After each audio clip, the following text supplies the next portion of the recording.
맞으셨다고 하셨는데 왜 맞으셨나요? 제가 항상 말했어요. 그리고 제처는 끊임없이 제가 하고 있는 것을 끊임없이 봤어요. 왜 봤냐면 나를 속이면 맨 처음엔 아니고 두 번째도 아니고 세 번째도 아니지만 어느 시점이 되면 풍을 맞는다. 거짓말을 하지 말라. 속이지 말라. 내가 말한 거에 있는 대로 말하라. 꾸미지 말라. 안 좋은 게 있으면 바로 오픈해서 확산시켜라. 그랬는데 안타깝게도 제처는 저를 속이기 시작했어요. 저를 끊임없이 속였어요. 2011년서부터도 끊임없이 속였어요. 이게 부부가 할 짓이 아니요. 왜냐면 저는 제처를 끊임없이 믿었어요. 또 반면에 뒤통수 때리기 전까지. 그런데 더 재밌는 건 뭐냐면 저를 속이게 되면 사람들이 풍을 맞게 돼 있어요. 제가 엄연히 그렇게 한다라고 약속을 했기 때문에 그래요. 제가 때리는 게 아니에요. 제 제자가 때리는 거예요. 제 제자는 둘로 나뉘어져 있어요. 총 아니면 셋으로 나눠져 있어요. 첫째 제자의 개념은 제가 다시 태어날 때 5021년에 제가 죽은 다음에 다시 태어날 때 안 보이는 기운으로 저를 도와주겠습니다 하고 이 저를 5021년 동안 제가 태어날 때까지 지켜본 제자가 있어요. 그 제자는 제가 어려울 때 도와줬고 제가 죽으려고 할 때 도와줬고 제가 죽임을 당할 때 저를 도와줬어요. 안 보이는 힘으로.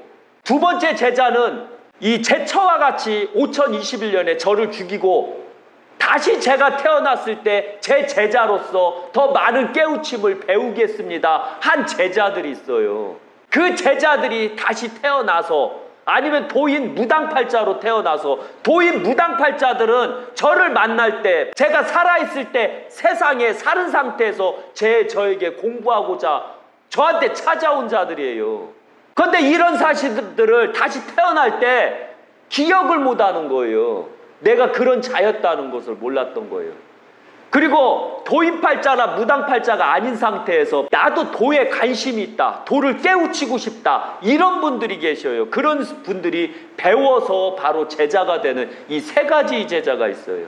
그래서 제자들 중 영혼으로 남아있는 그 제자들은 저를 속였다던가 저를 음해했다던가 했을 때 풍이나 어떠한 벌을 내리기 위해서 살을 내리기 위해서 있었던 제자들이요. 그래서 바로 제처도 저를 끊임없이 속였기 때문에 그 제자에 의해서 두드려 맞은 거예요.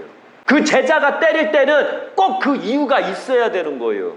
그 시점 무조건 때리면 제가 어려워지니까 그 시점이 있을 때 그 제자는 그때 때리는 거예요. 무조건 때리는 거 아니에요. 그래서 간혹 가다 보면 이런 경우 있어요. 댓글 내용 보면 나에게 저주 내려봐라 이런 식으로요. 이런 한심한 자들이 어디 있어요. 몇 번만 대해봐요. 그럼 제가 꼭 때려줄게요. 처음에는 안 때리는 게 두 번째도 그게 철이 없는 게 댓글 내용 보면 그게 나와요. 어떤 사람이 신을 모독하면 죄를 받는다고 하는데 저 약사 유리강 열애불이 석가모니를 모독했다 이거죠. 자기 제자라고 했다고. 제가 석가모니가 왜 제 제자였다고 했는지 알지요? 제 제자 되기 싫으면 이거부터 하지 말아요. 제발 좀 부탁이니까. 이거 하는 순간 바로 제 제자가 되는 겨. 요렇게 하든 요렇게 하든 요렇게 하든 다 제 제자예요. 왜? 이건 공자님 거니까. 공자님의 손자 거예요. 이건. 그러니까 바로 제 거예요. 제 거 하지 마세요. 이렇게. 그럼 제가 석가모니를 제 제자라고 안 할게요. 그리고 경과 전을 쓰지 마세요.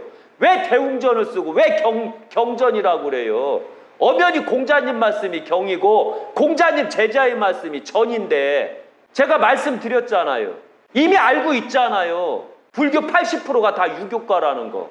그런데 왜 속이나요? 제발 좀 부탁이에요. 불교의 단청 이거 유교과요. 불교의 기야 유교과요. 제사 49제 다 유교과요. 천도제 유교과요. 영가제 다 유교과요. 조상을 섬기는 거 다 유교과요. 이거 없으면 불교 굶어 죽겠지요? 바로 이런 것 때문에 그런 거예요. 제 제자 중에 한 명이 제 처를 때리게 되는 거예요. 그래서 항시 무섭지만 저도 사람들 때리기 싫어요. 음해하지 마세요. 괜히 두드려 맞기 전에. 제발 부탁이에요. 김천시장에서 사모님께 풍을 판 할머님이 약사생물님 신제자라고 하셨는데 신제자는 왜 사모님께 풍을 때리셨나요? 가만히 보면 저도 몰랐어요. 그가 악마인 줄 알았어요. 그가 귀신인 줄 알았어요. 맨 처음엔. 이 김천에 제가 호랑이를 사러 갔었거든요. 왜 하필이면 호랑이 사러 갈 때 왜 이런 일이 생겼을까요? 호랑이는 뭐예요? 호랑이는 저를 지켜주는 식물이에요. 실제 호랑이하고 저하고 궁합을 보면 제가 돼지띠요. 호랑이는 바로 저에게 부동산을 만들어주고 저를 지켜주는 형태, 제 우베코를 해주는 형태예요. 그래서 바로 약사 생불전에 보면 호랑이가 우측에 많아요. 호랑이 그림도 있고요. 왜 하필이면 호랑이 사러 갈 때 그 할머니가 왜 나왔을까요? 재밌죠? 우연일까요? 우연이 아니에요. 이게 다 그 이유가 있었던 거예요. 가장 기본적인 게 뭐냐면 제가 엄연히 여기 계셔요. 총무님도 계시고 삼층 처사님도 그때 같이 갔고 조은준 씨도 있었거든요. 그때 엄연히 제가 갔을 때 그때 일요일이었고 김천시장은 문을 거의 다 닫았어요. 할머니가 일찍 나와서 콩을 팔 수 있는 여건이 안 됐었던 거예요. 평일 사람들이 나올 때는 콩을 가져와서 팔아도 되는데 왜 하필이면 그 일요일 날 다 쉬는 날에 왜 나와서 하필이면 그 앞에서 콩을 팔고 있었냐 이거죠. 콩은 바로 뇌두를 말하는 게 머리두. 콩두라는 거 아시죠? 여기서 왜 하필이면 콩두냐 이거죠. 시금치도 있고 냉이도 있고 뭐 나물 많지 않니 고추도 있는데 왜 하필이면 콩이요. 그리고 제가 엄연히 갈 때 제처한테 뭐라고 했냐면 떡만 사와라 라고 했어요. 제가 많이 방어를 해주거든요. 제 제자가 때리려고 할 때 제 제자는 틈을 봐요. 제가 보호해주면 못 때려요. 절대. 아무리 죄를 져도 못 때려요. 제 영역 안에서는. 그러나 제 영역을 벗어난 상태에서 제가 말한 그 영역을 벗어난 상태에서는 그때 제 제자가 때리는 겨. 떡만 사오라 그랬는데 그 할머니가 졸졸졸 쫓아다니면서 꼭 콩을 사게끔 만들었고 제처는 오지랖 넓어갖고 콩을 산겨. 바로 거래가 안 되면 안 때려요. 신도 못 때리는 거예요. 거래가 돼야지만 때리는 겨. 근데 안타깝게도 제처는 그 콩을 사버린 겨. 그리고서 그 본분 경매장 가서 호랑이를 사는데 거기에서 더위를 1차 더위를 맞고 거기에서 바로 풍을 맞기 시작했던 거예요. 근데 여기서 바로 그 제자가 5021년 전에 죽을 때 다시 나는 안 태어나고 약사 유리강 열애불이 태어날 때까지 기다리고 그가 새로 돌아가시더라도 그를 약사 유리강 열애불을 지키겠습니다 하는 수호신으로 남겠습니다 한 제자였더라고요.